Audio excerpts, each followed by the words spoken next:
ಇನ್ನು ಈ ದಿನ ಬಹಳ ಶಕ್ತಿಶಾಲಿ. ಇಂತಹ ಶಕ್ತಿಶಾಲಿ ಈ ದಿನದಂದು ಬೇವಿನ ಮರದ ಬಳಿ ಇದನ್ನು ಇಟ್ಟರೆ ಸಾಕು, ಕ್ಷಣಾರ್ಧದಲ್ಲಿ ನಿಮ್ಮ ಕಷ್ಟಗಳು ಮತ್ತು ದಾರಿದ್ರ್ಯಗಳು ದೂರವಾಗುತ್ತವೆ.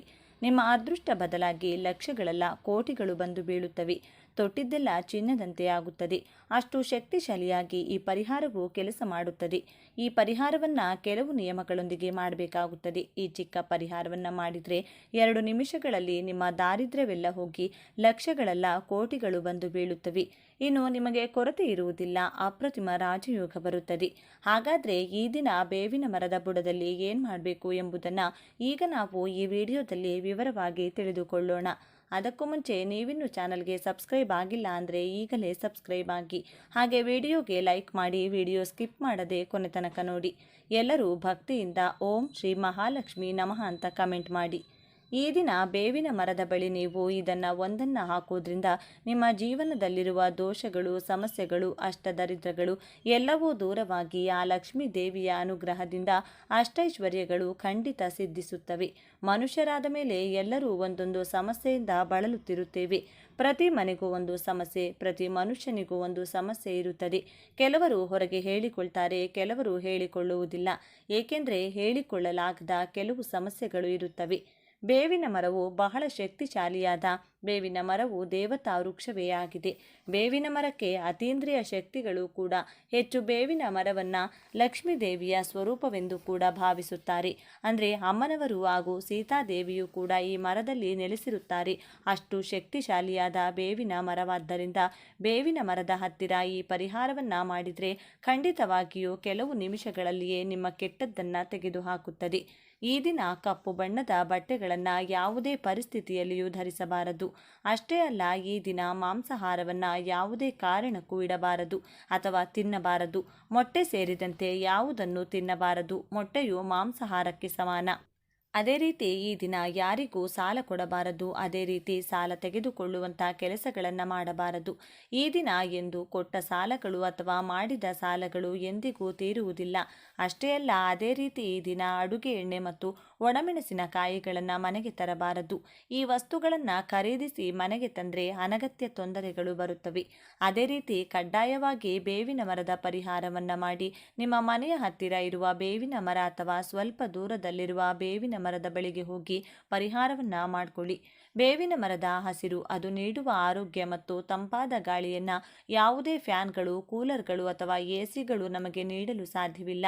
ಬೇವಿನ ಮರವು ಅದ್ಭುತವಾದ ಆಮ್ಲಜನಕವನ್ನು ನೀಡುತ್ತದೆ. ಬೇವಿನ ಮರದ ಕೆಳಗೆ ಸ್ವಲ್ಪ ಸಮಯ ಕುಳಿತು ಆ ಗಾಳಿಯನ್ನು ಸೇವಿಸಿದರೆ ನಮ್ಮ 100 ರೋಗಗಳು ಕಡಿಮೆಯಾಗುತ್ತವೆ. ಇಷ್ಟು ಆರೋಗ್ಯಕರ ಗಾಳಿಯನ್ನು ಬೇವಿನ ಮರ ಒದಗಿಸುತ್ತದೆ. ಬೇವಿನ ಮರ ಇರುವಲ್ಲಿ ಒಂದು ಉತ್ತಮ ಸಕಾರಾತ್ಮಕ ಶಕ್ತಿ ಇರುತ್ತದೆ. ಬೇವಿನ ಮರ ಇರುವ ಮನೆಯಲ್ಲಿ ಜಗಳಗಳು, ಸಮಸ್ಯೆಗಳು ಕಡಿಮೆ ಇರುತ್ತವೆ. ಆರೋಗ್ಯವು ಚೆನ್ನಾಗಿತ್ತು. ಬೇವಿನ ಎಲೆಗಳು ಸಹ ಆಯುರ್ವೇದದ ಪ್ರಕಾರ ನಮಗೆ ತುಂಬ ಒಳ್ಳೆಯದು. ಒಂದು ಹಿಡಿ ಬೇವಿನ ಎಲೆಗಳನ್ನು ಈ ದಿನ ಸ್ನಾನ ಮಾಡುವ ನೀರಿನಲ್ಲಿ ಹಾಕಿ ಸ್ನಾನ ಮಾಡಿದರೆ ನಿಮಗೆ ಇರುವ ಅನಾರೋಗ್ಯ ಸಮಸ್ಯೆಗಳು, ಪಿತೃದೋಷಗಳು, ಪಾಪಗಳು, ಶನಿ ದೋಷಗಳು ಎಲ್ಲವೂ ನಿವಾರಣೆಯಾಗಿ ನೀವು ಮುಟ್ಟಿದ್ದೆಲ್ಲ ಚಿನ್ನವಾಗುತ್ತದೆ. ಬೇವಿನ ಎಲೆಗಳನ್ನು ಹಾಕೋದ್ರಿಂದ ನೀವು ಶಕ್ತಿವಂತರಾಗಿ ನಿಮ್ಮ ಆರೋಗ್ಯವು ಉತ್ತಮವಾಗಿರುತ್ತದೆ. ಹೊಸ ಉತ್ಸಾಹ, ಉಲ್ಲಾಸ ಮತ್ತು ಹೊಸ ಆಯುಷ್ಯದೊಂದಿಗೆ ಜೀವನವನ್ನು ಪ್ರಾರಂಭಿಸಲು ಸಾಧ್ಯವಾಗುತ್ತದೆ. ಅಷ್ಟು ಶಕ್ತಿಶಾಲಿ. ಇನ್ನು ಬೇವಿನ ಮರದ ಬಳಿ ನಾವು ಏನು ಮಾಡಬೇಕು ಅಂದರೆ, ಇದಕ್ಕಾಗಿ ಮೊದಲು ನೀವು ಒಂದು ಬಿಳಿ ಕಾಗದವನ್ನು ತೆಗೆದುಕೊಂಡ ನಂತರ ಆ ಕಾಗದದ ಮೇಲೆ ನಿಮ್ಮ ಸಮಸ್ಯೆಯನ್ನು ಬರೆಯಿರಿ. ಅಂದರೆ ನೀವು ಯಾವ ಸಮಸ್ಯೆಯ ಬಗ್ಗೆ ಈ ಪರಿಹಾರವನ್ನು ಮಾಡ್ತಿದ್ದೀರಿ ಆ ಸಮಸ್ಯೆಯನ್ನು ಬರೆಯಿರಿ. ಹಣಕ್ಕಾಗಿ ಮಾಡುತ್ತಿದ್ದೀರಾ ಅಥವಾ ಗಂಡ ಹೆಂಡತಿಯರ ನಡುವಿನ ಜಗಳಗಳು ಕಡಿಮೆಯಾಗಬೇಕೆಂದು ಮಾಡ್ತಿದ್ದೀರಾ, ಸಾಲಗಳು ತೀರಬೇಕೆಂದು ಮಾಡ್ತಿದ್ದೀರಾ, ಹೀಗೆ ನಿಮಗೆ ಇರುವ ಸಮಸ್ಯೆಯನ್ನು ಬರೆಯಿರಿ. ಬರೆದ ನಂತರ ಆ ಕಾಗದದ ಮೇಲೆ 1 ಚಮಚ ಕಪ್ಪು ಸಾಸಿವೆ ಹಾಕಿ.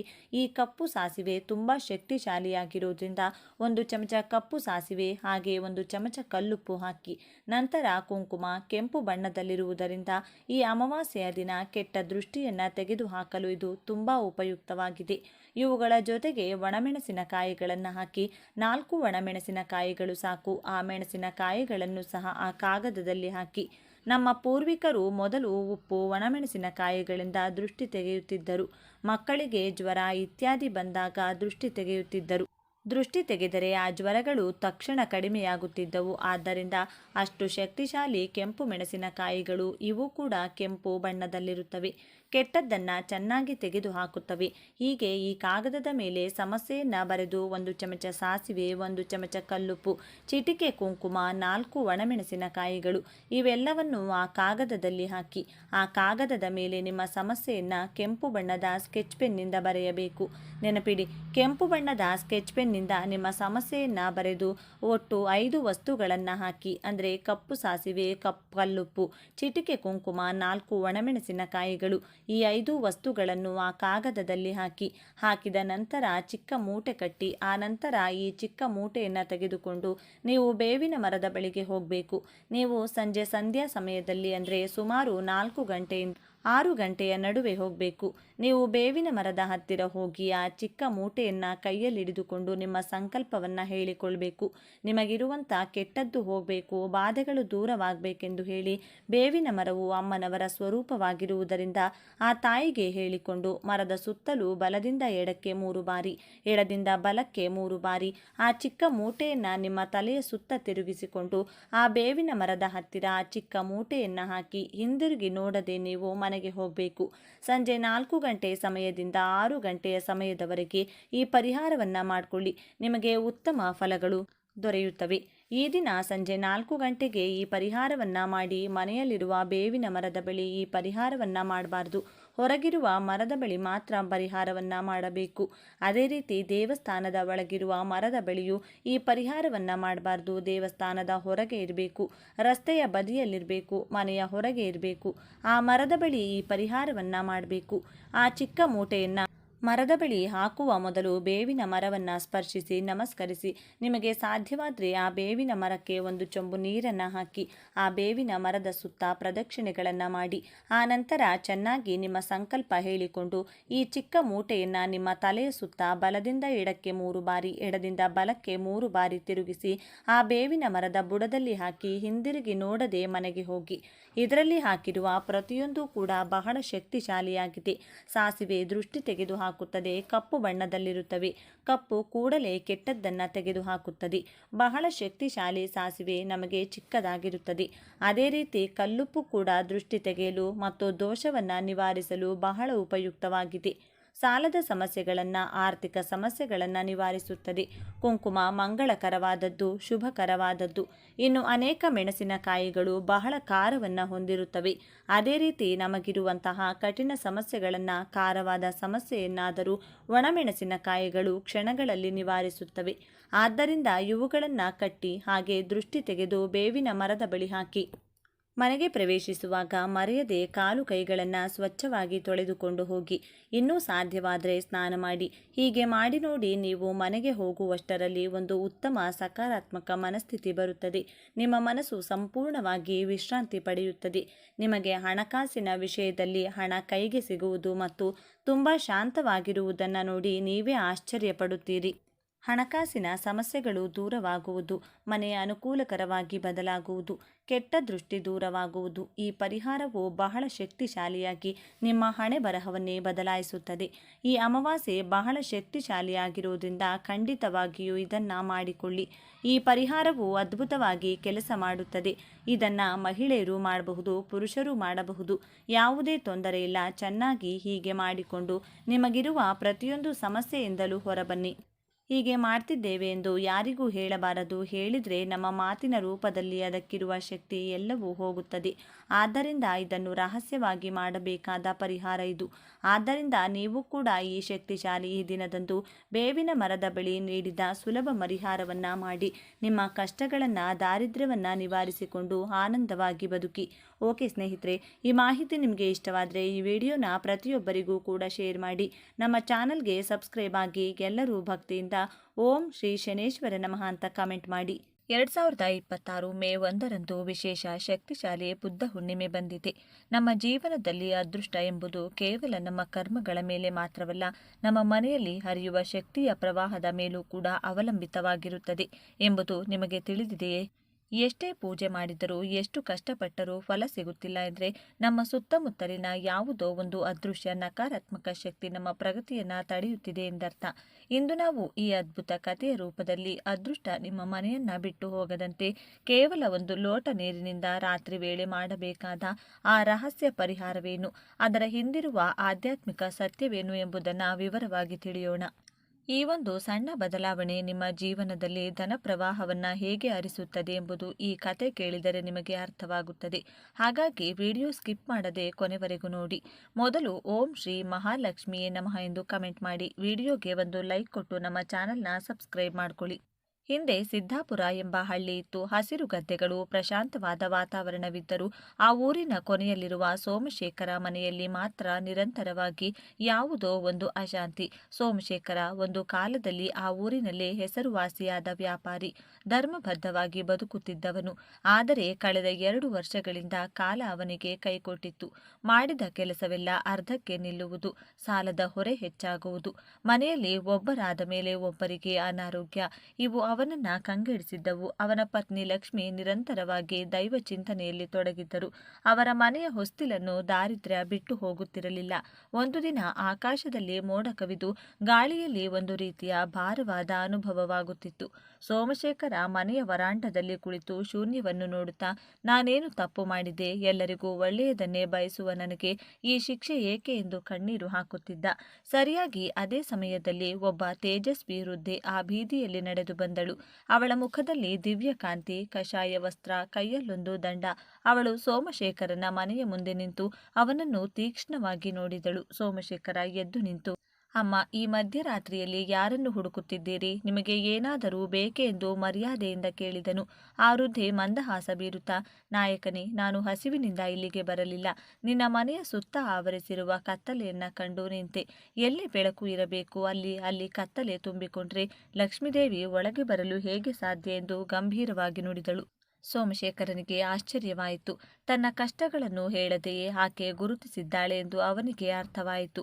ಅಮ್ಮ, ನನ್ನ ಅದೃಷ್ಟ ನನ್ನನ್ನು ಬಿಟ್ಟು ಹೋಗಿದೆ ಅನಿಸುತ್ತಿದೆ ಎಂದು ಗೋಳಾಡಿದ. ಆಗ ಆ ವೃದ್ಧೆ ಒಳಗೆ ಬಂದು ಕುಳಿತು ಲಕ್ಷ್ಮಿ ನೀಡಿದ ನೀರಿನ ಲೋಟವನ್ನ ಕೈಗೆತ್ತಿಕೊಂಡು ಹೀಗೆಂದಳು, ನೋಡು ಮಗನೇ, ಈ ನೀರು ಕೇವಲ ಬಾಯಾರಿಕೆ ನೀಗಿಸುವುದಕ್ಕಲ್ಲ, ಇದು ಸೃಷ್ಟಿಯ ಅತ್ಯಂತ ಶಕ್ತಿಶಾಲಿ ವಾಹಕ.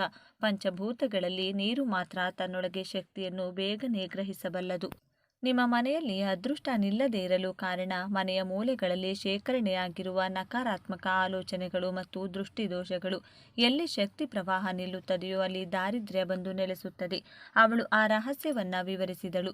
ಇದು ಮಂತ್ರತಂತ್ರವಲ್ಲ, ಪ್ರಕೃತಿ ಸಿದ್ಧವಾದ ಶಕ್ತಿ, ಮಾರ್ಪಾಡು. ನೀರಿಗೆ ಸ್ಮರಣ ಶಕ್ತಿ ಇರುತ್ತದೆ. ಅದು ನಮ್ಮ ಭಾವನೆಗಳನ್ನು ಪ್ರತಿಬಿಂಬಿಸುತ್ತದೆ. ರಾತ್ರಿ ವೇಳೆ ಪ್ರಕೃತಿ ನಿಶ್ಶಬ್ದವಾಗಿದ್ದಾಗ ಮನೆಯ ಕೆಟ್ಟ ತರಂಗಗಳು ಸಕ್ರಿಯವಾಗುತ್ತವೆ. ಆಗ ಒಂದು ನಿರ್ದಿಷ್ಟ ರೀತಿಯಲ್ಲಿ ನೀರನ್ನ ಬಳಸಿದರೆ ಅದು ಅಯಸ್ಕಾಂತದಂತೆ ಗಾಳಿಯಲ್ಲಿರುವ ನೆಗೆಟಿವ್ ಎನರ್ಜಿಯನ್ನ ತನ್ನೊಳಗೆ ಎಳೆದುಕೊಳ್ಳುತ್ತದೆ. ನಿನಗೊಂದು ಪರಿಹಾರ ಹೇಳಿಕೊಡುತ್ತೆ, ಅದನ್ನ ತಪ್ಪದೆ ಮಾಡು ಅಂದಳು ಅಜ್ಜಿ. ಸೋಮಶೇಖರ ಮತ್ತು ಲಕ್ಷ್ಮಿ ಆವೇಶದಿಂದ ಕೇಳತೊಡಗಿದರು. ಹೇಳಿದ ನಿಯಮಗಳಿವು. ಈ ಪರಿಹಾರಕ್ಕಾಗಿ ಬೇಕಾದ ವಸ್ತುಗಳು ಮತ್ತು ಮಾಡುವ ವಿಧಾನ: ಒಂದು ಪಾರದರ್ಶಕ ಗಾಜಿನ ಲೋಟ. ರಾತ್ರಿ ಮಲಗುವ ಮುನ್ನ ಒಂದು ಸ್ವಚ್ಛವಾದ ಗಾಜಿನ ಲೋಟವನ್ನ ಪೂರ್ತಿಯಾಗಿ ನೀರನ್ನು ತುಂಬಿಸಬೇಕು. ಅದು ಪಾರದರ್ಶಕವಾಗಿರಬೇಕು, ಏಕೆಂದರೆ ಬೆಳಕು ಮತ್ತು ಶಕ್ತಿ ಅದರ ಮೂಲಕ ಹರಿಯಬೇಕು. 2 ಕಲ್ಲುಪ್ಪಿನ ಬಳಕೆ. ಆ ನೀರಿಗೆ ಒಂದು ಚಿಟಿಕೆ ಕಲ್ಲುಪ್ಪನ್ನು ಹಾಕಬೇಕು. ಲಕ್ಷ್ಮೀದೇವಿಯ ಸೋದರ ಎನ್ನಲಾಗುವ ಉಪ್ಪಿಗೆ ಗಾಳಿಯಲ್ಲಿರುವ ತೇವಾಂಶ ಮತ್ತು ಕೆಟ್ಟ ತರಂಗುಗಳನ್ನು ಹೀರುವ ಶಕ್ತಿ ಇದೆ. 3 ಸಂಕಲ್ಪ. ಆ ಲೋಟವನ್ನು ಹಿಡಿದುಕೊಂಡು ನಮ್ಮ ಮನೆಯ ಕಷ್ಟಗಳು, ಸಾಲಗಳು, ಅನಾರೋಗ್ಯವೆಲ್ಲವೂ ಈ ನೀರಿನಲ್ಲಿ ಲೀನವಾಗಲಿ ಎಂದು ಬಲವಾಗಿ ಸಂಕಲ್ಪ ಮಾಡಬೇಕು. 4 ಸ್ಥಳ. ಮನೆಯ ಕತ್ತಲೆ ಇರುವ ಮೂಲೆ ಅಥವಾ ಮಲಗುವ ಮಂಚದ ಕೆಳಗೆ, ಕಾಲುಗಳ ಕಡೆಗೆ ಈ ಲೋಟವನ್ನು ಇಡಬೇಕು ಎಂದು ಹೇಳಿದರು. ಅಜ್ಜಿ ಆ ರಾತ್ರಿ ಸೋಮಶೇಖರ ಮತ್ತು ಲಕ್ಷ್ಮಿ ಅದೇ ರೀತಿ ಮಾಡಿದರು. ಉಪ್ಪಿನ ಹರಳುಗಳು ನೀರಿನ ಅಡಿಯಲ್ಲಿ ಕರಗುತ್ತಿದ್ದರೆ ಅವರಲ್ಲಿ ಹೊಸ ಭರವಸೆ ಮೂಡಿತು. ಮರುದಿನ ಬೆಳಿಗ್ಗೆ ಎದ್ದು ನೋಡಿದಾಗ ಸೋಮಶೇಖರನಿಗೆ ಆಶ್ಚರ್ಯ. ರಾತ್ರಿ ಸ್ವಚ್ಛವಾಗಿದ್ದ ನೀರು ಈಗ ಸ್ವಲ್ಪ ಕೊಳಕಾಗಿ ಮೇಲೆ ಕಪ್ಪು ಪದರ ಕಟ್ಟಿತ್ತು ಮತ್ತು ಲೋಟದ ಗೋಡೆಗಳಿಗೆ ಸಣ್ಣ ಗುಳ್ಳೆಗಳು ಅಂಟಿಕೊಂಡಿದ್ದವು. ಇದು ಮನೆಯಲ್ಲಿದ್ದ ನಕಾರಾತ್ಮಕ ಶಕ್ತಿಯನ್ನ ನೀರು ಹೀರಿಕೊಂಡಿದೆ ಎಂಬುದಕ್ಕೆ ಸಾಕ್ಷಿ. ಸೋಮಶೇಖರ ಅಜ್ಜಿ ಹೇಳಿದ ಪ್ರಕಾರ ಆ ನೀರನ್ನು ಸೂರ್ಯೋದಯಕ್ಕೂ ಮುನ್ನ ಯಾರೂ ತುಳಿಯದ ಜಾಗಕ್ಕೆ ಅಥವಾ ಚರಂಡಿಗೆ ಸುರಿದು ಬಂದ ನಕಾರಾತ್ಮಕತೆಯನ್ನು ಹೋಗಲಾಡಿಸಿದ ನಂತರ ಮನೆಯಲ್ಲಿ ಸಕಾರಾತ್ಮಕ ಶಕ್ತಿಯನ್ನು ತುಂಬಲು 2ನೇ ದಿನದ ಪರಿಹಾರ ಅತ್ಯಗತ್ಯ. ವೃದ್ಧೆಯ ಮಾತಿನಂತೆ ಮರುದಿನ ಬೆಳಿಗ್ಗೆ ಸೂರ್ಯೋದಯದ ಸಮಯದಲ್ಲಿ ಒಂದು ಬೆಳ್ಳಿ ಅಥವಾ ತಾಮ್ರದ ಲೋಟದಲ್ಲಿ ಶುದ್ಧ ನೀರನ್ನು ತೆಗೆದುಕೊಂಡು ಅದಕ್ಕೆ ಸ್ವಲ್ಪ ಅರಿಶಿನ, ಅಕ್ಷತೆ ಕಾಳು ಮತ್ತು ಒಂದು ಕೆಂಪು ಹೂವನ್ನು ಹಾಕಬೇಕು. ಅರಿಶಿನವು ಮಂಗಳಕರ ಮತ್ತು ಗುರುಗ್ರಹದ ಸಂಕೇತ. ಇದು ದುಷ್ಟ ಶಕ್ತಿಗಳನ್ನು ಮನೆಯೊಳಗೆ ಪ್ರವೇಶ ಮಾಡಲು ಬಿಡುವುದಿಲ್ಲ. ಸಂಜೆ ಪೂಜೆಯ ನಂತರ ಸೋಮಶೇಖರ ಈ ಅರಿಶಿನದ ನೀರನ್ನು ಮನೆಯ ಹೊಸ್ತಿಲು, ಬೀರು ಮತ್ತು ಧಾನ್ಯದ ಮನೆಗಳ ಮೇಲೆ ಪ್ರೋಕ್ಷಿಸಿದನು. ಇದರಿಂದ ಮನೆಯಲ್ಲಿ ಹೊಸ ಚೈತನ್ಯ ಮೂಡಿತು. ಅದೇ ದಿನ ಸಂಜೆ ಸೋಮಶೇಖರನ ಹಳೆಯ ವ್ಯಾಪಾರ ಪಾಲುದಾರ ಪರಮಾನಂದ ಅನಿರೀಕ್ಷಿತವಾಗಿ ಮನೆಗೆ ಬಂದನು. ಸೋಮಶೇಖರ, ಕಳೆದ ರಾತ್ರಿ ನನಗೆ ನಿದ್ದೆಯೇ ಬರಲಿಲ್ಲ. ನಿನ್ನ ಜೊತೆ ಜಗಳವಾಡಿ ದೂರಾದದ್ದು ತಪ್ಪು ಎಂದು ನನ್ನ ಮನಸ್ಸು ಹೇಳಿತು. ನಿನ್ನ ಪಾಲಿನ ಹಣ ಮತ್ತು ಹಳೆಯ ಪ್ರಾಜೆಕ್ಟ್ ದಾಖಲೆಗಳನ್ನು ತಂದಿದ್ದೇನೆ. ಮತ್ತೆ ಸೇರಿ ಕೆಲಸ ಮಾಡೋಣ ಎಂದು ಕೇಳಿಕೊಂಡನು. ನಕಾರಾತ್ಮಕತೆ ಹೋದ ಕೂಡಲೇ ಮನುಷ್ಯರ ಮನಸ್ಸುಗಳು ಕೂಡ ಬದಲಾಗುತ್ತವೆ ಎಂಬುದಕ್ಕೆ ಇದೇ ಸಾಕ್ಷಿ.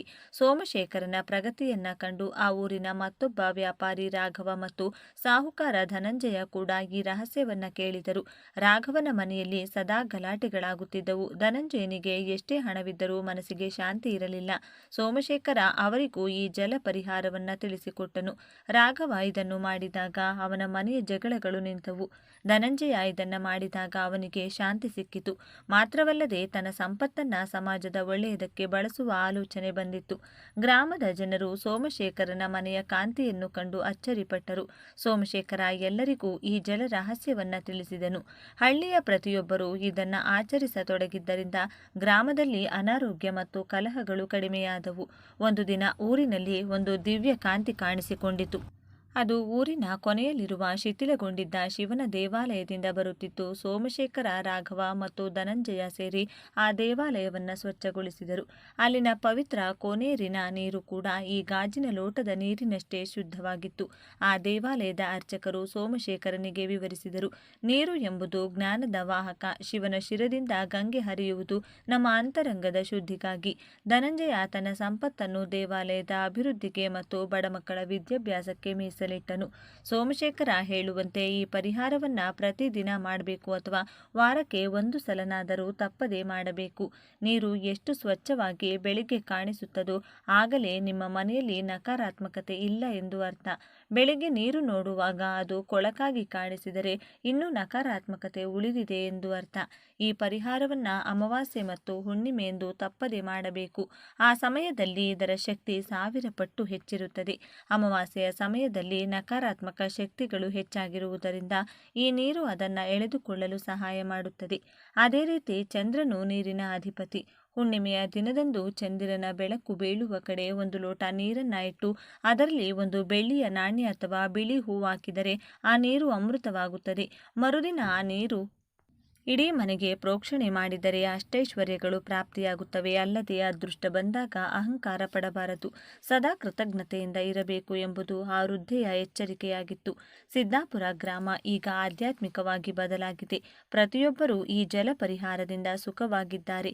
ಒಂದು ದಿನ ಸಭೆಯಲ್ಲಿ ಸೋಮಶೇಖರ ಮಾತನಾಡುತ್ತಿರುವಾಗ ಅದೇ ವೃದ್ಧೆ ಮತ್ತೆ ಒಂದು ಮರದ ಕೆಳಗೆ ಕಾಣಿಸಿಕೊಂಡಳು. ಸೋಮಶೇಖರ ಓಡಿ ಹೋಗುವಷ್ಟರಲ್ಲಿ ಅವಳು ಮಾಯವಾಗಿದ್ದಳು. ಅವಳು ಮನುಷ್ಯ ರೂಪದಲ್ಲಿ ಬಂದ ಸಾಕ್ಷಾತ್ ಪರಾಶಕ್ತಿ ಎಂದು ಎಲ್ಲರೂ ನಂಬಿದರು. ಆತ್ಮೀಯ ಬಂಧುಗಳೇ, ನೋಡಿದ್ರಲ್ಲವೇ, ದಾರಿದ್ರ್ಯ ಎಂದರೆ ಕೇವಲ ಹಣ ಇಲ್ಲದಿರುವುದು ಮಾತ್ರವಲ್ಲ, ಅದು ಧೈರ್ಯ ಮತ್ತು ನಂಬಿಕೆಯ ಕೊರತೆ ಕೂಡ ಹೌದು. ಈ ಗ್ಲಾಸ್ ನೀರಿನ ರಹಸ್ಯ ಪರಿಹಾರವು ನಿಮಗೆ ಆ ಕಳೆದು ಹೋದ ಧೈರ್ಯ ಮತ್ತು ನಂಬಿಕೆಯನ್ನು ಮರಳಿ ನೀಡುತ್ತದೆ. ನೀರನ್ನು ದೈವವಾಗಿ ಭಾವಿಸಿ ಪವಿತ್ರ ಮನಸ್ಸಿನಿಂದ ಈ ಪರಿಹಾರವನ್ನು ಆಚರಿಸಿ. ನಿಮ್ಮ ಮನೆಯಲ್ಲೂ ಅದೃಷ್ಟವು ಶಾಶ್ವತವಾಗಿ ನೆಲೆಸಲಿ. ಈ ವಿಡಿಯೋ ನಿಮಗೆ ಇಷ್ಟವಾದಲ್ಲಿ ಲೈಕ್ ಮಾಡಿ, ನಿಮ್ಮ ಆತ್ಮೀಯರಿಗೆ ಶೇರ್ ಮಾಡಿ. ನಮ್ಮ ಇಂತಹ ಮತ್ತಷ್ಟು ಆಧ್ಯಾತ್ಮಿಕ ವಿಷಯಗಳಿಗಾಗಿ ನಮ್ಮ ಚಾನೆಲ್ನ ಸಬ್ಸ್ಕ್ರೈಬ್ ಮಾಡಿಕೊಳ್ಳಿ ಮತ್ತು ಬೆಲ್ ಐಕಾನ್ ಒತ್ತಿ. ಸರ್ವೇ ಜನ ಸುಖಿನೋ ಭವಂತು. ಧನ್ಯವಾದಗಳು.